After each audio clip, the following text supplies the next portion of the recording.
Blitz, a proud member of the Dice Tower Network, and a podcast about all things board games that you can listen to in less time than it takes to figure out what pizza toppings everyone likes and dislikes. Board Game Blitz is sponsored by Grey Fox Games. This week, we're talking about gaming get-togethers.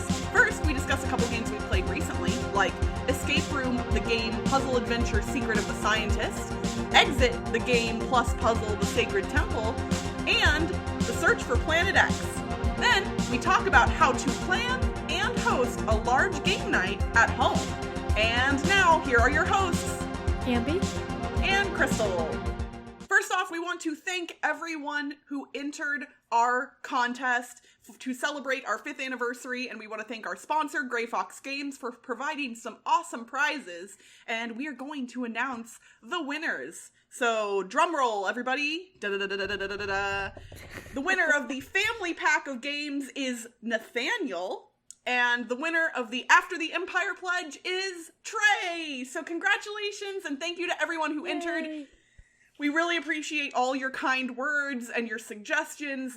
We got a lot of great feedback, and we really, really appreciate it. Yeah, and the winners will be getting an email or have already gotten an email from us, so make sure you check that email so we can get your address. If you're like me, sometimes you avoid your inbox because you're just like, I can't handle this right now.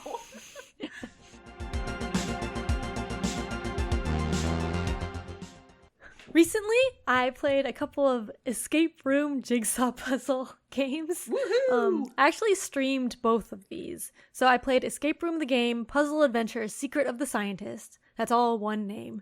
That is a mouthful and a half, I just have to say. And then I also played Exit the game plus Puzzle, the Sacred Temple. So they're both pretty long games. But for Escape Room the game, Puzzle Adventure, Secret of the Scientist.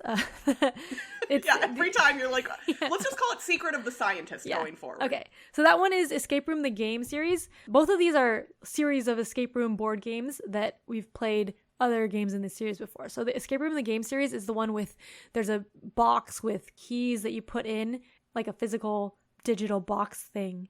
And then when you put in the right code, then it tells you it's right, and then you move on.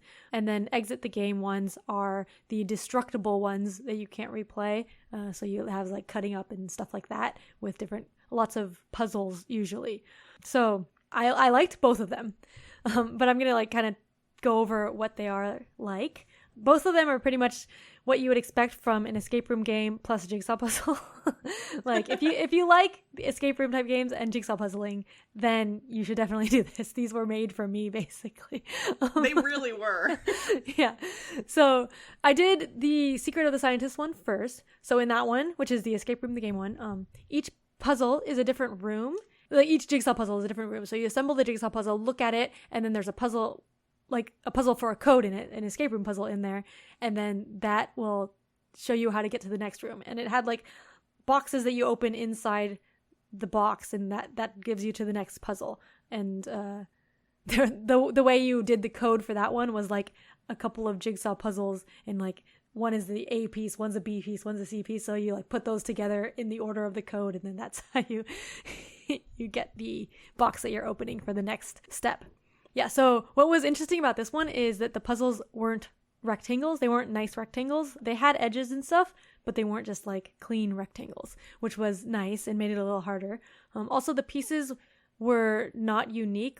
So some pieces were the same shape, but the art itself is unique enough that it was still easy to do. Sometimes puzzles, really cheap jigsaw puzzles are bad, but this was still good to do. Yeah, and so I really liked it. There was a story about a scientist who is dead, and you're trying to go into their lab and figure stuff out and save the world, stuff like that.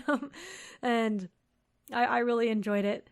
There were hints for some of the puzzles. I think in the book there's a couple of hints for each puzzle, so you can use that, and it adds on or subtracts from your score. I used a couple of hints, and I think they were useful, or I might have used one hint or something. So I can't comment too much on the hint system, but I think the one that I did use was helpful. Okay. But yeah, so I liked it a lot. And then I played Exit the game, the puzzle, the Sacred Temple, which that one, the puzzles were different.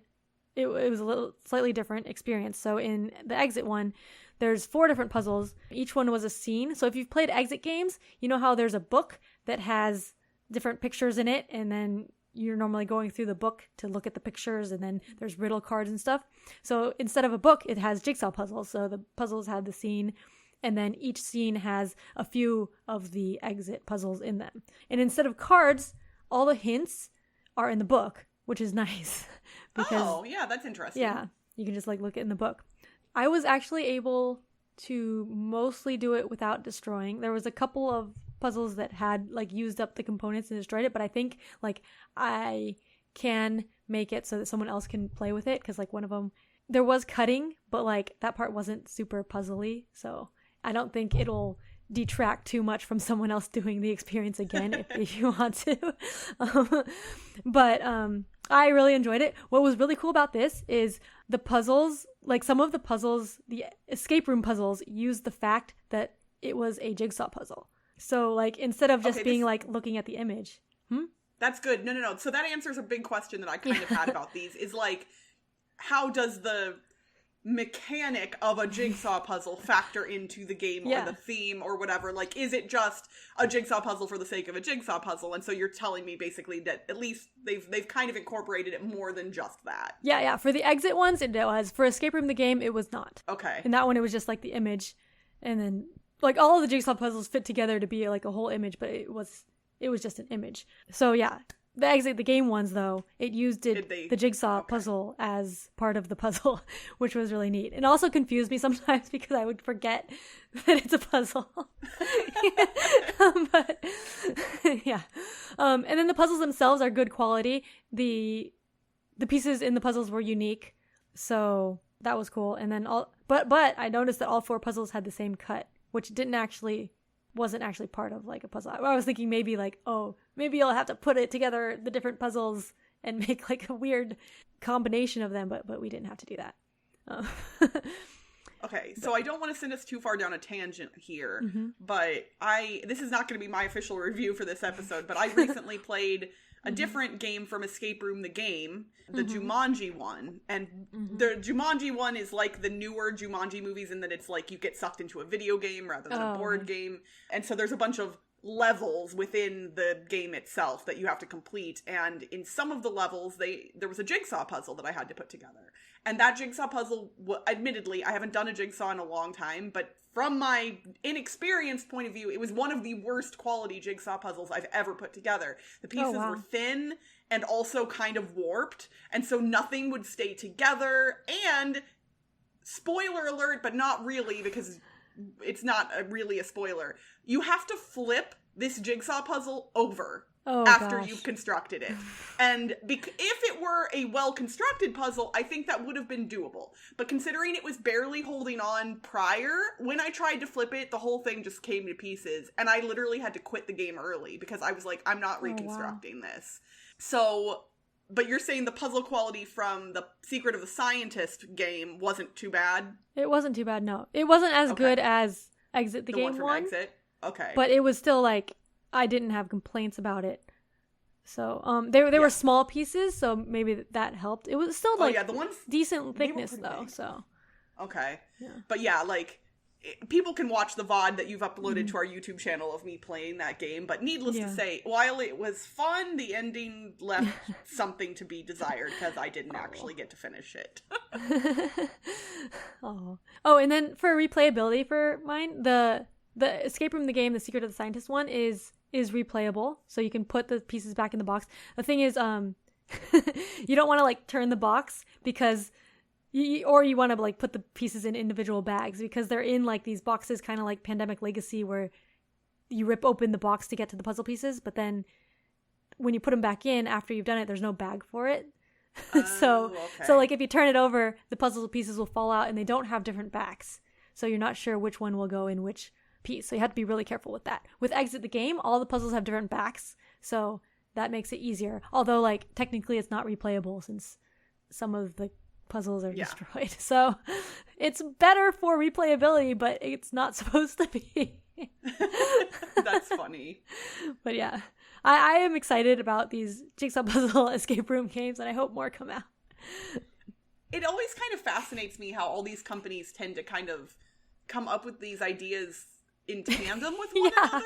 I know. Like, it just seems odd to me, and I don't know if these games were more a result of the pandemic, because jigsaw puzzles got really popular early in the pandemic, so did the escape room game people go, ooh, let's, leverage people loving jigsaw puzzles and put them in the escape room games, and did they all think of that at the same time? Because they're all coming out at the same time, so I'm like... Well, Ravensburger had escape room jigsaw puzzles before, but that was a jigsaw puzzle with, like, a little bit of escape room puzzles at the end. Oh, yeah. Whereas this is more like an escape room with jigsaw puzzles, so...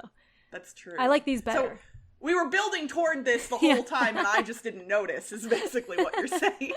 Maybe. I don't know. I mean, it seems like a natural... People who like puzzles generally, so it feels like a natural fit. It just, like... It's that whole thing where, like, 2 movies come out at the same time, like Deep Impact and Armageddon. It's like, wait, but how did... what's the other... Oh, Volcano and Dante's Peak, same thing. Yeah. I'm like, how did those movies happen at the same time? For me, my description of my game is going to be pretty easy, Ambie, because it's a game that you reviewed just a couple episodes ago.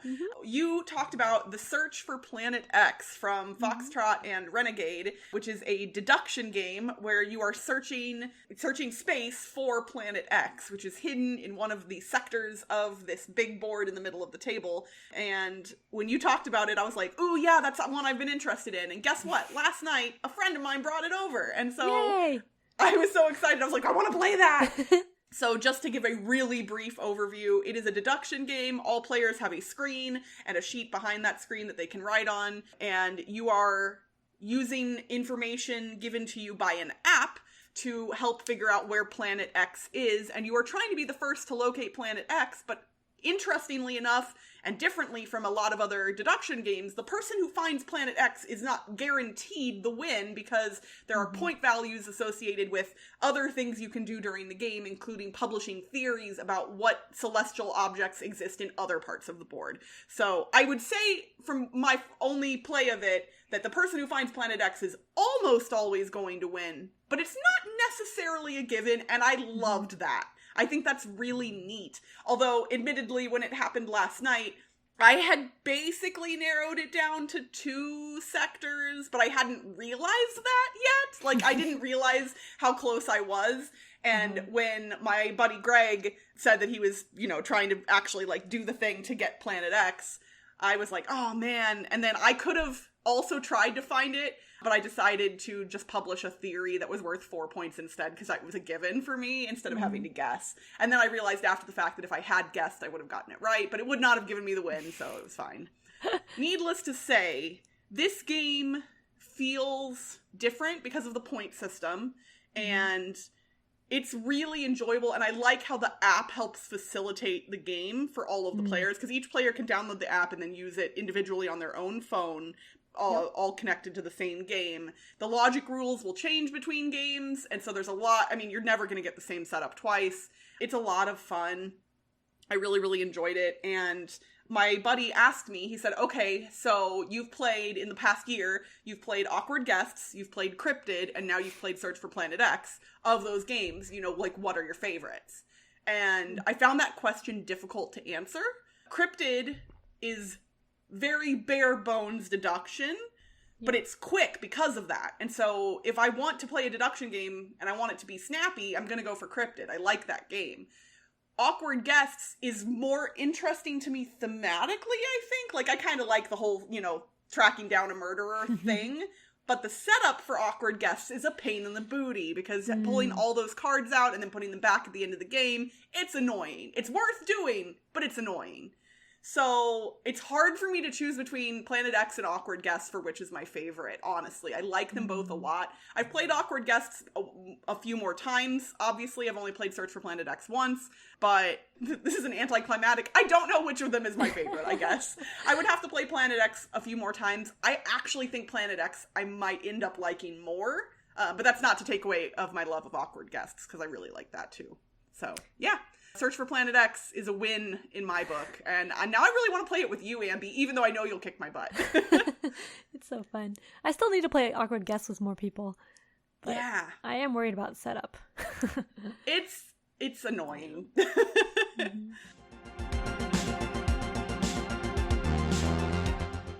Speaking of having friends over to play board games, you and I have both been getting to do that again recently. Yay, yes. We are both vaccinated, and our friend groups are also vaccinated, and so we have been gathering in small groups at our homes, which, man, oh man, does it feel good.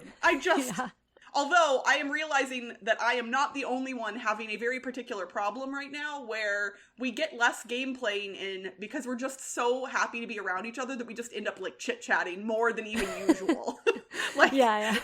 It's just nice to be around other humans. And it's funny because we can, like, we've been Zooming and Skyping and talking through Discord the whole pandemic, but there's something about being in a room with other people that just, you can't quite nail it when you're online. Yeah. And it's making me infinitely happy, and I just wanted to share that fact, because man, oh man, I like being around other people.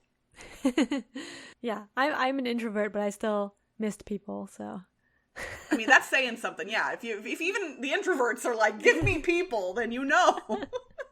So what we're going to talk about today is something that was suggested by one of the people who entered our contest. So shout out to Andrea. Thank you for your suggestion. We are going to talk about throwing a board game get-together. And this doesn't necessarily have to be a theme party or anything like that, but we all, you know, as we get vaccinated and spaces begin opening up again and things become a little more safe, more people are going to be having friends over to their house to play board games again, and some of us have kind of forgotten how to do that. So we're going to talk about our tips and tricks for throwing a board game get-together, making it go smooth, seamless, making it easy, fun, and enjoyable for everybody. Yeah. My board game get-togethers recently are just very small. So because for me, people have to come over after my kids go to sleep. So it's like we invite specific people over for specific games usually. And we actually did this before too. If we were playing a bigger game, it would be like, oh, we want to play this game at this time with these people, and that's what we would do. Although recently we've been playing a lot of shorter games kind of. So not necessarily specific games, but like still just one group of people, like a couple over or one person over or something to play some games when they're free. Well, I think that's a really smart way of handling it. So if you're doing a small group of people you know well, especially if you do want to play, you know, a heavier game, planning what game you want to play in advance can be really beneficial because I mean, you ask any board gamer, would you rather be learning a game or teaching a game or playing a game? I think pretty much everybody is going to say the third one, right? Like, even if you're good at teaching or if you're a good learner, like, no, everybody wants to get to the game. And so if you plan in advance, you can have everybody that's willing, you know, watch a tutorial video or read the rule book and kind of at least familiarize themselves with the game in advance. So that way that teach time can be lessened and you can get to the gaming faster, which since we haven't gotten to do a lot of gaming in the past year and a half, I'd say that's the goal, is getting to the gaming. Yeah. I recently, some friends brought over Destinies from Lucky Duck Games, which I will be talking about at some point on the podcast, but I'm waiting until I play more of it. So, spoiler alert, after one scenario, oh gosh, it's good, but I'm going to play it more before I give a full review because I really want to dive in. But we all kind of we watched Rodney's tutorial video in advance, and so then when we sat down at the table, it was just a quick, here's how things work, here's whatever, and everybody was kind of like, okay, yeah, we already understand this. So that made it a little easier. But again, that generally only works if you've got a smaller group that will all be playing the same game at the same time. Yeah, that's what we do for, what we used to do for 18xx, or we would be like, okay, we're playing this game now, because if the game takes 3 hours or something, then we need to decide on it before and know who's playing too. Absolutely. So what do you do then if, let's say you throw out invites to a handful of people thinking only a couple will be able to show up, and now everybody can come, and you have 6 or 7 people, that awkward number where you're like, what do we do? For me, I tend to do one of two things, and it depends on who those people are. But if it's people who generally prefer more casual stuff, then I just keep everybody at the same table and we play larger party-style games for the most part. Yeah. If those 6 or 7 people are my, like, hardcore board game friends, like the ones who really like the meaty, chunky stuff, we'll often split up into 2 groups of 3 or 4 and then, you know, go our own ways. But when that happens, you kind of also have to be prepared in advance to some degree, because I can't teach 2 tables a game at the same time, and I don't think most people could do that. I've heard of it happening, for the record, but I am not capable. So you basically need to know, A, that other people are bringing games or could teach your games, and that they'd be willing to do so. I mean, I'm lucky in my game group, I have a couple of different people who enjoy bringing and teaching their own games, and so it kind of, we delineate that way naturally. But then it's a bummer because I don't end up getting to play with my other friend who likes to teach games, because if we split the tables, then we don't ever get to play together. Although admittedly, again, this hasn't happened in a long time, so it's not as bothersome right now, I'd say. Yeah, I think the times when we've had more than like 5 people at once, it's like when we've invited people over, a large group of people, they've been people that bring their own games and stuff. It's usually people who have a lot of games are part of the group, and then there's like a mix of casual gamers and hardcore gamers, I guess. Yeah. But even like the ones who don't game as much have played games with us in the past, so they know some of our games. And then so like if we split up into the people who want to play like, let's play Codenames, and then other people play like, I want to play 18XX or something, like, but like the people who play Codenames, they've played before, and so they know how to play. Yeah. So then they don't have to learn something new if they don't want to. And so usually the way we pick games then, if there's a lot of people, well, we like ask people, do you want to split up or all play a game together? And then everyone's like, I don't know. Okay, I'm glad you said that, because we have the same problem. Like, and I mean, it's a nice problem to have, only because that problem exists because the people I tend to game with are pretty nice. Like, they're kind people. So nobody wants to be that person who's like, we're playing the game that I brought. You know, like, nobody does that. Like, they're always like, oh yeah, I could teach this, or this. And then somebody else is like, yeah, and I could teach this or this. And then we all just sit there going, what should we play? And so I do often end up being the person who speaks up, just because nobody else is. And so, like, that's what I did the other night. My buddy Vince brought a couple of filler games, and so I pointed to him first, and I was like, you brought Trellis? Let's play it. So Vince taught us Trellis. And then Greg had his games in his bag, and I was like, Search for Planet X. Let's do it. You know, I picked one of Vince's games, and then I picked one of Greg's games. And then we played Sheepy Time from AEG that I had. And so we played one game from each person, and I like that felt really nice. But obviously that's a little easier with a group of 3. Yeah. Well, yeah, and I think with a bigger group also, when you split up, eventually, I don't know how we get to it, but like, I know we've eventually gotten to like, we're playing these 2 games, so who wants to play this game and who wants to play this game? And then the people split up that way. But I don't know how we got to the, like, which games we're playing. It's sometimes hard to get people to split up too. Everybody will just sit there awkwardly, and it's like, no, you have to make a decision. Like, we're all of us as humans are awkward at times, no matter how introverted or extroverted we are. It's hard to make decisions as humans. Like, we're wired to not want to do that sometimes. So it makes it difficult. All right, so game selection aside, what are the other factors that play into a great board game get-together? Because while it's primarily about games, it's not all about games. I think we might have mentioned this in like a podcast episode a long time ago, but like food. I think we had like our favorite snacks for gaming like early on. We should look that up, because I honestly don't even know what I would have said. I mean, well, no, I know what my number 1 would have been, and it's always pizza, because it's cheap, everybody likes it, it's easy, like... Pizza tends to be my go-to if a meal is required as part of game night. Oh, yeah, I think I remember, like, I was thinking snacks, and then you said pizza, and I was like, oh, yeah, like, if a meal. But then I was thinking, like, cheese and, like, apples or something. Like, oh my gosh, I'm having such deja vu right now. I think I said something like that. Yeah, you did. Yeah, you were like cheese and crackers or whatever. Yeah. And then I was like, pizza! But yeah, we do get pizza for meals.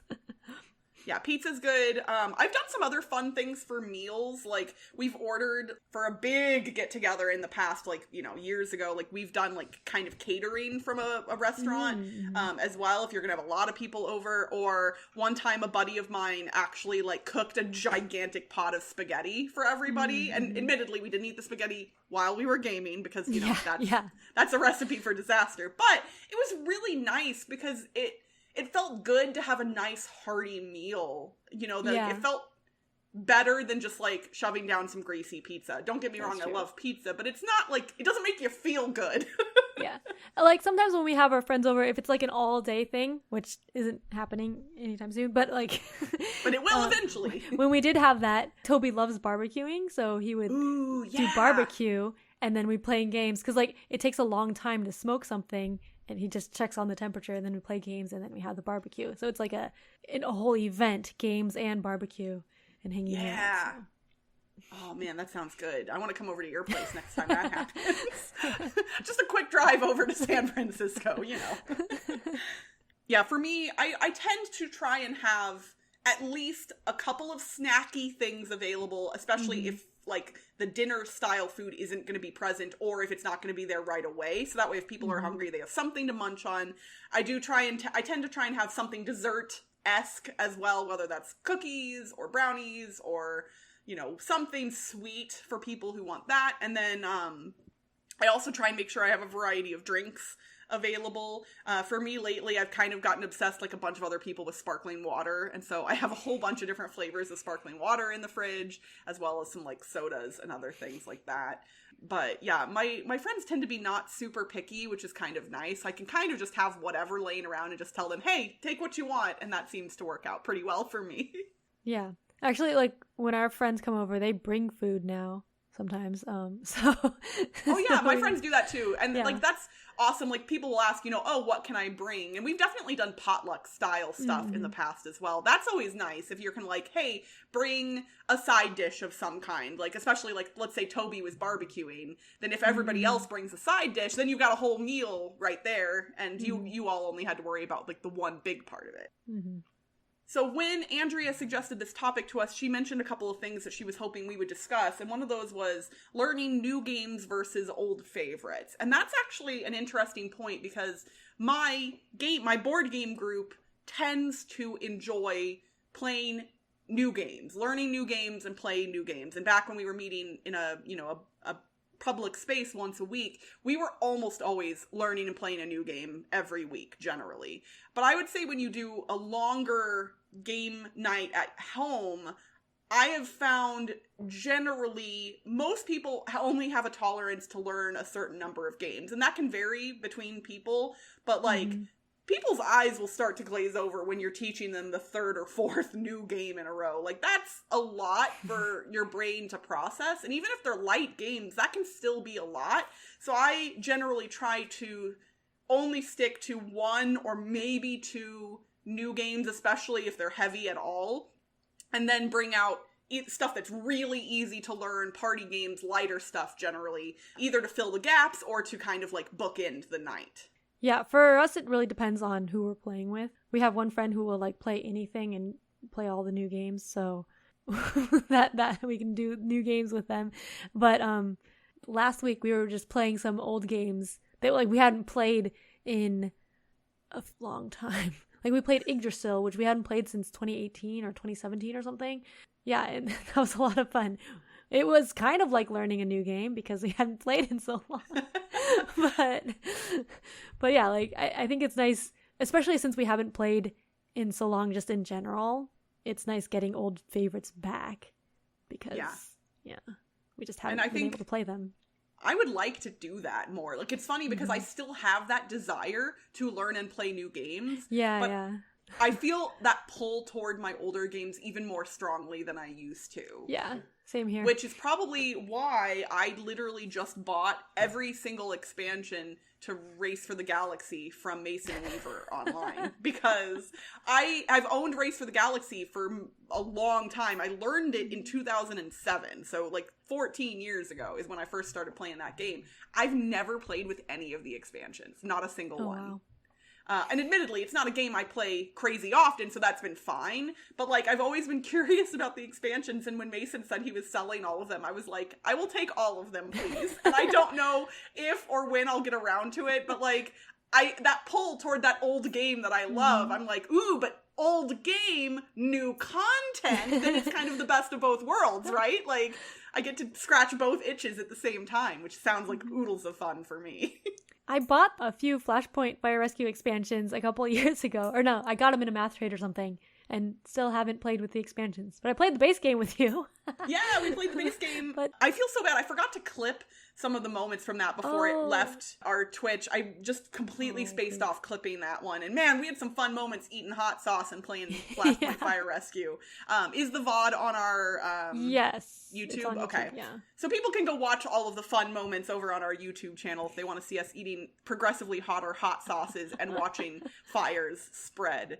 But we've touched on this a couple of times throughout the conversation. I think one of the most important things to consider as a host of a board game get-together is trying to stay aware of the mood of the group and individual people as much as you can. Again, this touches on a whole bunch of things that we've talked about, like the food, learning games, what games to pick, how to split up the groups. Like, if you're being cognizant of people, you may need to shift strategies on the fly. Like, it's nice to plan things in advance, but if you are unwilling to modify that plan, you could end up with a group of people not having that much fun. Because if everybody is tired and doesn't want to learn a thing, then pull out one of those old favorite party games. Like, even if you had planned on playing that new hot Euro game, if people aren't in the mood, they aren't in the mood. And I will admit, I'm sometimes bad at diverting. Like, if I really want to do a thing,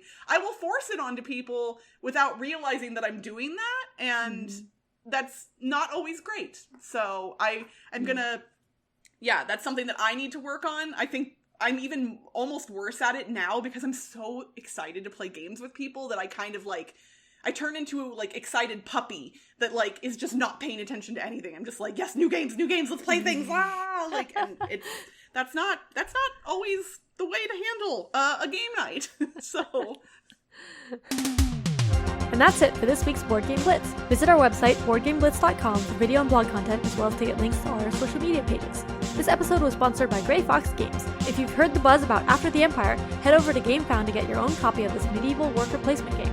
And if you want to get 20% off non-exclusive Grey Fox games, just use the code BGBLITZ21 at checkout on greyfoxgames.com. Grey Fox Games, quality games cleverly crafted. Join the Blitzketeer community on Discord by following the link in the show notes. You can support the show by leaving us a rating and review on your podcast provider. And if you want behind-the-scenes access and an invite to our private Slack channel, visit patreon.com/boardgameblitz. Our theme song was composed by Andrew Morrow. Technical support provided by Toby Mount. Board Game Blitz is part of the Dice Tower Network. Until next time, I wanna play some games, but I can't choose until we learn the rules. Bye, everyone!